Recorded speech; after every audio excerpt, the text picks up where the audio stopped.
I'm so happy that my ex-wife is miserable. 3 years ago, I, 48 male, found out my wife, 46 female, was having an affair.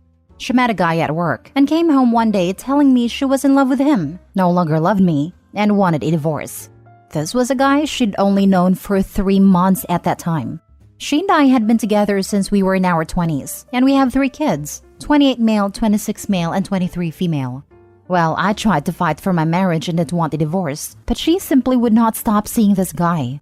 Then after one weekend where she disappeared from Friday afternoon to Sunday night, I ended up throwing her out of the house. She immediately moved in with this guy. The only excuse she ever gave me was, "I never wanted to hurt you, but there's just something about this guy, and I deserve to be happy." That was it. That was the depth of her reasoning for throwing everything we built together away. We ended up finalizing our divorce in early 2022, and although I had very hard feelings toward her, I faked it enough to get pretty favorable divorce terms from her. It seemed she was so eager to be with her dream man that she didn't have time for a long divorce. So in the end, I got to keep my pension in the house, which I had bought from my grandmother. I did have to give her half of my 401k, however. The effect on our kids was pretty devastating. All 3 of them took it very hard.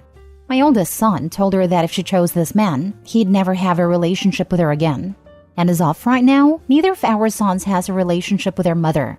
Our daughter does talk to her from time to time, but their relationship is very strained to say the least. My daughter is a very kind person and she tries, but she usually ends her conversations with her mother even more upset than when they started. Then about 4 months after the divorce, my ex contacted me out of the blue. She told me she had made a terrible mistake and asked if she could come home. Her dream man turned out to be an alcoholic who she says is verbally abusive and wasted all of her money. I used this opportunity to tell her exactly what I thought of her as a person, a wife, and a mother. I told her this was her life now and to deal with it. I told her she no longer had a home in this house and to never contact me again.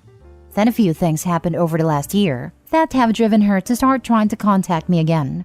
First off, I met someone. My sister introduced me to a friend of hers who is also divorced, and she and I hit it off. We've been seeing each other since last summer, and while we agreed that neither of us wants to get married again, we are together. Once my ex heard about this, she once again tried to contact me, but I ignored her. My son also got married and didn't invite his mother. She again contacted me to try to get me to intervene on her behalf, and I told her I would talk to him, but I never did. Secretly, I feel like she deserves all the pain she's feeling when it comes to our kids. She destroyed our family without so much as an afterthought. Too bad. So sad.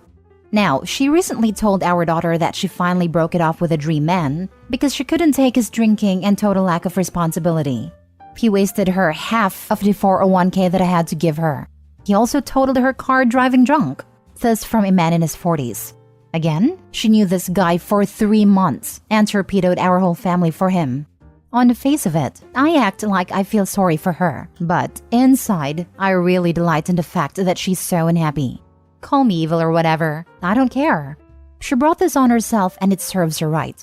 I actually had to sit there one Saturday night while she got ready for a date with this guy and laughed on the phone with her friend about how awkward our living situation was. I lived in hell for over a year because of her. Wait until she finds out our son and his wife are going to have a baby later this year.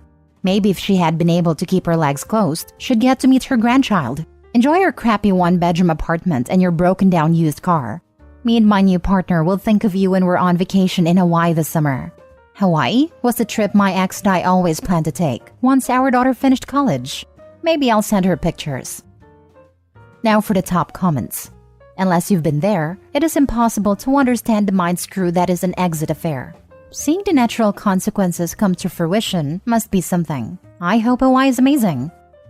And yes, it's a totally destabilizing to literally have the person you've been with since you're 20 come home from work one day and tell you they've fallen in love with someone they've only known for a few months and they want a divorce. I'm sorry if this happened to you. Well, if it isn't the consequences of my own actions. I mean, Opie tried to make it work and she was in love with some douche. The guy knew she was married and was cool with it? Nah, that's a great AA hat. She got what was coming to her. Best revenge is living well. My mom always said this. I didn't believe her until I was older. It truly is the best revenge. I always say beware the vengeance of a patient person. Life catches up to a-holes, and it's fun to watch when it does.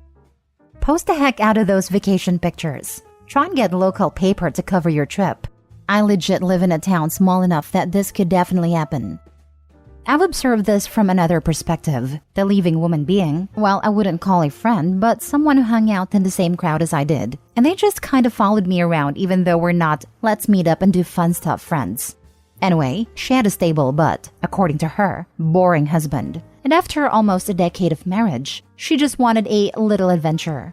The rest follows the pattern of the story. Find an exciting man who not surprisingly had a reason why he was on the market in his 40s. Divorce, alienate the family, go back to trying to relive their 20s in bars and so forth.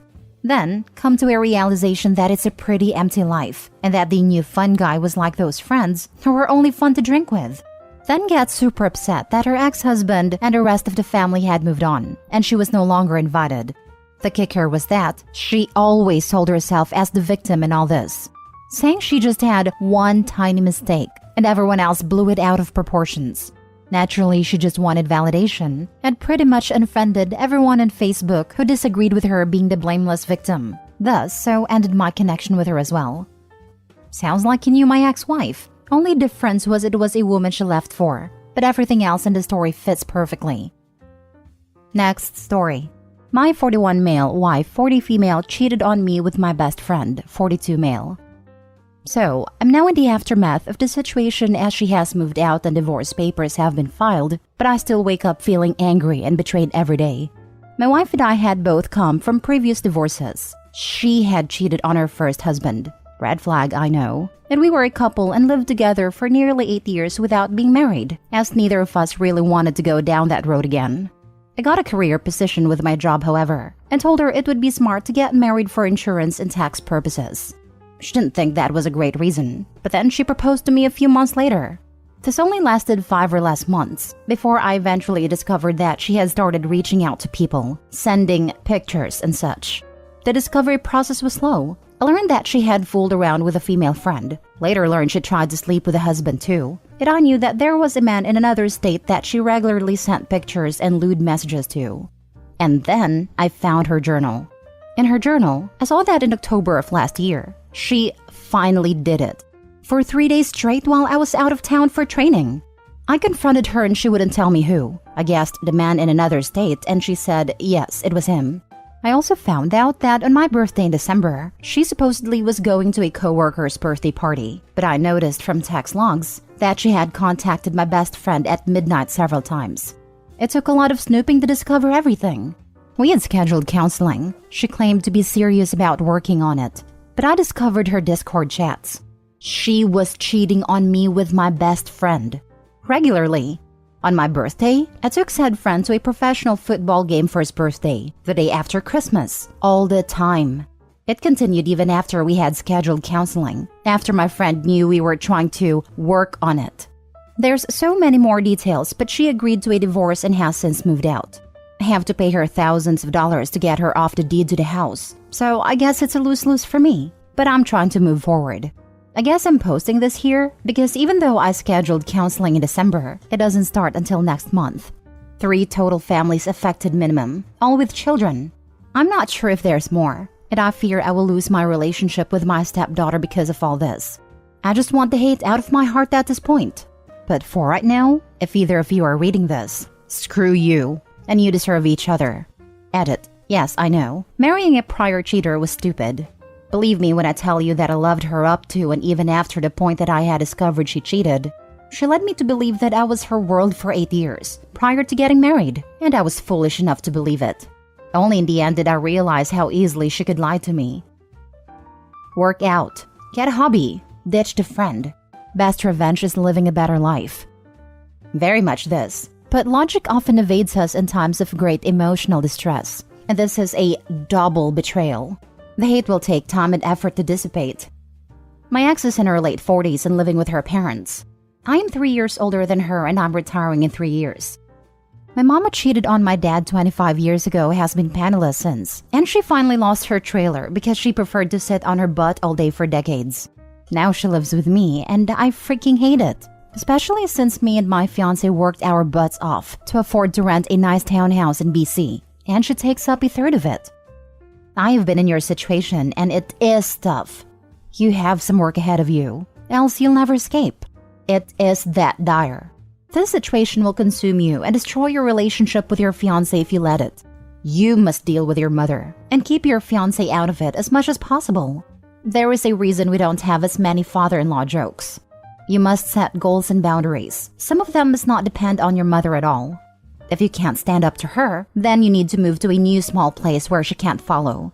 Be prepared to make sacrifices here, else you're stuck with her. Lie to her and tell her the tiny new place is all you can afford. Rents are going up like crazy, and you can't house her. The evil landlord only allows 2 adults, etc. Don't let her guilt you. You are the next easiest option. If she can't live off you, she will find someone else. I got my mother to move out by mandating that she go to a psychiatrist, for which I would pay as a condition for her to continue living with me. She defiantly moved out. She was diagnosed as bipolar after 20 years of using my sister and me financially and emotionally. I know why our other 3 siblings went no contact with her. As narcissistic as this sounds, when my ex-boyfriend cheated on me with my ex-best friend, I just try to keep reminding myself that their actions are proof that I am better than them. My morals are the higher standard. I treat people I care about better than them. I am honest and would never hurt others the same way they did me. Suffice to say, they are truly, truly beneath you. Almost everyone who cheats has something wrong with them. Maybe they're insecure. Maybe they're mentally unwell. Maybe they're bad at managing their romantic relationships. But regardless, cheating is not the actions of a well-adjusted, emotionally mature adult. You're better than them. Remember that. Last story. My ex-wife changed to a different person when we moved to her hometown. We were divorced 12 months later. My ex-wife, 36 female, and I, 36 male, met when we were 25. We were plucky, ambitious people, trying to be better versions of ourselves. We each were flawed, but we help each other become stronger, and each patch the other's weakness. 10 years later, we moved to her hometown. We had visited before. I get along okay with her family members. The move was supposed to be temporary and short, before moving to another country. But now we were part of the environment she grew up in. I felt suddenly she became a different person. As the youngest in a big family, she basically stopped making any decisions, and instead pushing for what her older siblings recommended. Slowly, it was like she felt like she didn't need to lift a finger to get anything anymore. There's always a family member to help out. But when we were alone, it became for me to cook, drive her around, take out the trash, etc. Because in my family, we do things for each other. I shouldn't even need to ask you. Suddenly, it was important that we show up to parties with her high school friends. These are people I hardly knew, but it's expected that we attend. It would be embarrassing if we don't. They'll be hurt. When we met, we were going to help each other be better people so that we can then help other people. I helped her gain skills. She helped me gain confidence and assertiveness. And then suddenly, what's important became the opposite. It was about what other people think. It was about talking and showing rather than doing. And my needs became secondary. This became evident when she made the decision that she now wanted to live in this town permanently. Maybe it had always been like this, but I swear that being back in the place she grew up, with all the older relationship patterns, behavior, and mindset, was too much of a change for me to see. I felt like someone I loved, with all her precious values and goals that I admired, was being usurped and slowly being erased. In the early days of living there, I said out loud jokingly, "It's like you are regressing to a younger version of you." 1 year later, it wasn't so funny to me anymore, but no one seemed to see it. Perhaps her family and friends only ever saw this version of her, or perhaps I was wrong in what I thought I saw all these years. I still like to think, though, that it was because of the place, that it changed her into the patterns of her younger self. And one day, if she ever moves away, the woman I knew and admire will emerge again. And then the reason for me leaving will be validated for everyone, for her, and for myself. Edit. I just want to add this detail so that I can let it go as well. I mentioned that throughout our relationship, she had helped me with my assertiveness. One of the things that made me lose hope was when she said, "I know that you're learning to set your boundaries, but when it comes to my family, this is not the time." I've always admired both of her parents, especially her dad, a kind, hardworking, generous man. Since moving, I saw up close a subtle dynamic in which he was doing all the heavy lifting for his wife, and children as well. I saw that his wife was taking him for granted. My husband will do it, etc. My ex-wife saw this and criticized her mom for it, but I could feel the behavior creeping into her and hence our relationship. Another thing that made me lose hope was when we had her family over for dinner, and she was like, "Cook the food, serve the food, where are the cutleries? What did you get everyone for dessert?" It was the way she treated me in front of everyone. That was one of the last days. Some people, when surrounded by their family, can revert back to that childlike state of mind depending on their home life growing up, especially if they're being enabled. While it would be upsetting for you to have to bear it, I think you've done the right thing for yourself. You're only 36 from your post, and you've still got a lot of life left in you. If my uncle, who's around the same age as you, and has absolutely no social media whatsoever, can get a date, then so can you, if that's what you're wanting. Just don't ever feel guilty for choosing yourself. Oof, this is me when I'm with my family. I revert back to my teen years when my mom did everything.